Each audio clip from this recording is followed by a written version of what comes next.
Okay, get ready, because we're really going to deep dive into something that affects millions of people, and that is the link between chronic pain and depression. Yeah, And it's not just, oh, I'm bummed out because I'm in pain kind of thing. right. It's way more complex than that. Absolutely. We've got some really fascinating sources for this. Yeah. We're going to be using excerpts from a medical textbook by M.R. Clark that Hmm. focuses on a patient-centered approach to pain and depression. Okay. And we've also got a scientific article by Stats and some other folks on something called the psychological behaviorism theory of pain. Mm-mm. So get ready for some aha moments. Yeah. What's really fascinating is just how widespread this issue is. Yeah. Clark actually cites that chronic pain can affect anywhere from 10 to 55% of people. Wow. And severe chronic pain hits about 11%. That's huge, yeah. That's a big chunk of the population. Yeah, and it's not just a personal struggle either. Right. Think about the ripple effects. 13% of the U.S. workforce reports lost productivity due to pain. So this stuff ripples outward. It affects families. It affects the economy. Right. Yeah. But hold on, because the World Health Organization Yeah. actually estimates the prevalence of chronic pain even higher than Clark's range. Right. We're talking potentially half of all women Yeah. dealing with this.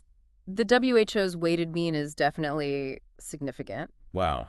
And then it gets even more complex when you add in depression. Yeah. Studies show that if you have 3 or more pain complaints, that makes major depression 10 times more likely, Wow. compared to just 1% in folks who have 1 or no pain complaints. So is it a chicken or the egg thing then? Yeah, Is the depression a result of the pain? Is it something that makes the pain worse, or is it both? I think that's the million-dollar question. Yeah. And Clark actually points out that depression is a better predictor of how disabled someone becomes than how intense or long their pain is. That's so interesting. That's a big deal. Yeah, because you would think it would be like, oh, the pain is so bad, I can't do this. Right. You would think that the pain itself would be the biggest hurdle, but Right. depression is actually a stronger predictor. So that completely changes how we think about treating it then. Yeah, absolutely. Huh. It really highlights that we can't just focus on those physical symptoms. Yeah. We really need to be thinking about the whole person. Right. And Clark gives us this really cool framework for thinking about this in the book. Okay. She talks about looking at diseases, life stories, dimensions, and behaviors. I like that. And it's really helpful for trying to grasp the whole picture of someone's pain experience. Yeah, it's like instead of just seeing the broken leg, Right. you're understanding the person who broke their leg Mhm. and their history and how that affects their whole life. Precisely. Yeah. It reminds us that pain is very unique, Mhm. and it's influenced by every individual's experiences and their tapestry of meaningful connections, as Clark puts it. I love that phrase. Yeah. Tapestry of meaningful connections. And this leads us really nicely into the psychological behaviorism theory that was presented in that Stats article. Okay, break this down for me. Okay. What is so groundbreaking about this theory? Well, it challenges the traditional view that pain is just a physical phenomenon. Okay. It actually argues that our personalities play a huge role in how we experience and express pain. Really? Yeah, and specifically our learned language cognition, sensory motor, and emotional motivational repertoires. So our personalities are shaped by all those different aspects. Exactly. Okay. So it's not just about the physical sensation of pain. Hmm. It's about how our unique personalities filter and interpret those sensations. So two people could have the same injury, Right. but their pain experience could be totally different. Exactly. And here's where it gets really interesting. Okay. Stats argues that emotions don't just come from pain, they can actually make it worse. What do you mean? So, for example, let's say you have a backache, right? If you're also feeling stressed about work or anxious about something else, those negative emotions can actually intensify your back pain. So it's like if I'm stressed out about work, my backache is even worse. Exactly. That's crazy. Yeah, they call this the emotional additivity principle. Interesting. So any negative emotion, whether it's directly from the pain or from something else entirely, can add to the overall pain experience. So basically, if you're already in a bad mood, your pain is going to feel even worse. Yeah, pretty much. Okay, that's kind of a bummer. But there's a flip side to this. Okay, I like flip sides. What's the flip side? Well, positive emotions, things like joy and contentment, can actually lessen pain. So if I'm feeling good, my pain won't be as bad. Exactly. Huh. Okay, that's a glimmer of hope. It is. It's like we have a built-in pain relief system I like her. that we can tap into. Okay, so we've got chronic pain and depression intertwined. Right. We've got our personalities influencing our pain experience. Yeah. Emotions can make it better or worse. Ah. So how do we even begin to treat this? That's a great question. And luckily, both Clark and Stades touch on some effective treatment approaches in their work. Okay, awesome. So we'll definitely be talking more about those in the next part. Great, that way. But there's one concept in particular that I think you'll find really intriguing. Okay, lay it on me. It's called valued life activities. Ooh, I like the sound of that already. I think you will. VLAs. VLAs, yeah, we'll dive into that more later, but it's basically about understanding and protecting the things that give your life meaning. Okay, I'm hooked. All right, good. Let's take a quick break and then we'll come back and unpack all of that. All right, welcome back. Last time we dug into just how common chronic pain and depression are and how they're often tangled up together. We even touched on this idea that our personalities can influence how we experience pain. Now, I'm ready to get into solutions. Where do we go from here? Well, the good news is both of the sources we're looking at offer some promising approaches. One that keeps coming up is cognitive behavioral therapy, or CBT. Right, CBT. I feel like it's almost become a buzzword these days, but to be honest, I'm a little fuzzy on how it actually works for chronic pain and depression. Is it really just about thinking of positive thoughts? It's more than just thinking positive, though that's part of it. Think of it like this. CBT helps you recognize and change negative thought patterns that might be making your pain and mood worse. Okay, give me an example. Like, how would CBT actually help someone who's struggling? Imagine someone thinking, this pain will never end, my life is ruined. CBT helps them challenge that thought. Maybe replace it with something like, okay, this pain is tough, but I can learn to manage it and still find ways to enjoy my life. So it's like taking those thoughts that make you feel hopeless and finding a more balanced, realistic perspective. Exactly. But CBT is also about action. It gives you concrete tools to cope with pain, relaxation techniques, pacing yourself so you don't overdo it, and finding activities you can still enjoy even when you're hurting. It's about empowerment, not just positive thinking. That makes a lot of sense. And it's interesting, Clark even mentions that regular aerobic exercise can be beneficial for both chronic pain and depression. I never would have thought of that. It might seem counterintuitive, right? You'd think rest would be best when you're in pain. But studies show that moderate exercise, even something like brisk walking, can improve mood, lessen pain perception, and even help you function better overall. It's amazing how connected our minds and bodies are. Speaking of connections, let's circle back to that concept of valued life activities, or VLAs, that we touched on earlier. Katz, whose work is cited in the Clark text, really emphasized how crucial they are, especially when dealing with chronic pain. He did. VLAs are the things that give life meaning and purpose. Losing the ability to engage in them can be incredibly difficult, even more so than losing basic physical functions, according to Katz's research. It's like, it's not just about being able to walk upstairs or carry groceries. It's about being able to do the things that make you feel alive, like playing music, spending time with loved ones, or pursuing a hobby you're passionate about. Exactly. And the research shows that maintaining those VLAs, even with chronic pain, is key for mental well-being. It's about adapting, finding workarounds, and making those activities a priority. I'm starting to see a pattern here. It's not just about fixing the physical pain, but also taking care of your mental and emotional well-being and finding ways to keep living a life that feels meaningful. But I'm curious, how do we actually do that? What are some practical tips for maintaining those VLAs when chronic pain is a constant challenge? It really comes down to creativity and a willingness to adapt. Let's say you're a passionate gardener, but you're struggling with back pain. Instead of giving up gardening altogether, you could explore raised garden beds that require less bending, try ergonomic tools that are easier on your joints, or simply break the task into smaller chunks that you can handle without overdoing it. I love those ideas. It's about finding solutions, not giving up on the things you love. Absolutely, and don't be afraid to ask for help. If there are aspects of the activity that are simply too physically demanding, maybe a friend, family member, or even a professional gardener can assist you with those parts. The goal is to keep those VLAs alive in your life, even if they look a little different than they used to.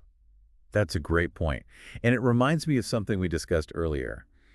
Managing the emotional side of chronic pain is just as important as addressing the physical symptoms. You're absolutely right. Learning to cope with the emotional distress that often accompanies chronic pain is crucial. That's where practices like mindfulness and meditation can be incredibly valuable. Okay, break that down for me. How can mindfulness and meditation actually help with chronic pain? Think of mindfulness as the ability to be present in the moment without judgment. When you're in pain, it's easy to get caught up in a spiral of negative thoughts and feelings, which can actually make the pain feel worse. Mindfulness helps you step back from those thoughts, observe them without getting swept away, and focus on the present moment. So it's like creating a little bit of space between you and the pain so it doesn't completely take over. Exactly. It allows you to detach from the emotional suffering that often amplifies the physical pain. And that ties back beautifully to the psychological behaviorism theory we discussed earlier.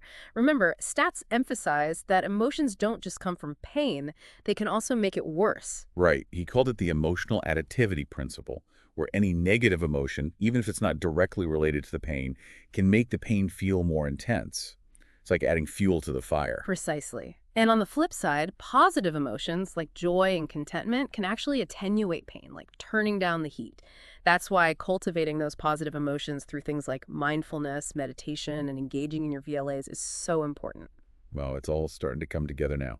We're talking about addressing the physical pain, managing the emotional distress, and actively creating a life that feels meaningful and fulfilling even with the challenges of chronic pain. It's not a quick fix, but it sounds like there's a path forward.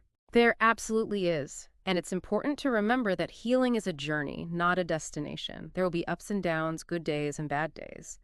But with patience, persistence, and the right support, you can find a way to manage chronic pain and live a life that feels rich and rewarding. That's such a powerful message. And speaking of support, that's exactly what we'll be exploring in Part 3. We'll delve into specific strategies and resources that can help you navigate this challenging terrain and find the support you need to thrive. So stay tuned for the final part of our deep dive. Welcome back for the final part of our deep dive into chronic pain and depression. We've covered a lot of ground, from the science to treatment approaches and even how our thoughts and emotions play a role. Now let's talk about you. What can you actually do with all this information? That's the key question, isn't it? Knowledge is only powerful if you can apply it. First and foremost, if you're dealing with chronic pain and depression, know that you are not alone. Millions of people face these challenges, and there's help out there. Right, you're not on an island. So where's a good starting point? Who should someone reach out to first? Well, your primary care doctor is always a great first step. They can assess your situation, run some tests if needed, and most importantly, connect you with specialists, therapists, support groups, or other resources that might be helpful for you. It's like having a guide to help you navigate this whole complex world of chronic pain and depression. Exactly. And don't underestimate the power of self-advocacy. Do your research, ask questions, and don't be afraid to seek second opinions if you're not getting the answers or support you need. Remember, you're the expert on your own experience.